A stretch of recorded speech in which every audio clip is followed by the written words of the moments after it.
রাধে রাধে বন্ধুরা, আজকে আমরা জানব শ্রী শ্রী রাধারানীর সখীদের নিয়ে কথা। রাধা মাধবের সমস্ত সখীকে 5 শ্রেণীতে ভাগ করা যায়। 1 সখী, 2 নিত্য সখী, 3 প্রাণ সখী, 4 প্রিয় সখী, 5 পরম প্রেষ্ঠ সখী। এখন জানব সখীদের কী কাজ।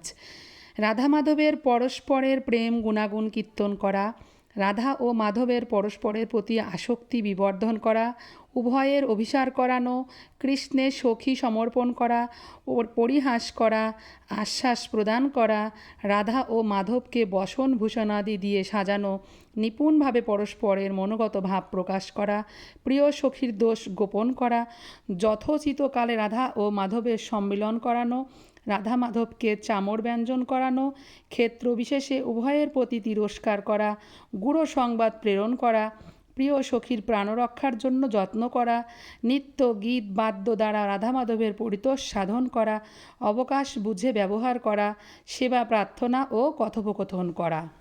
শ্রীমতী রাধারানী হচ্ছেন শ্রীকৃষ্ণের প্রেম কল্পলতার মতো, সখীরা হচ্ছেন সেই লতার পল্লব ও পুষ্পপাতার মতো।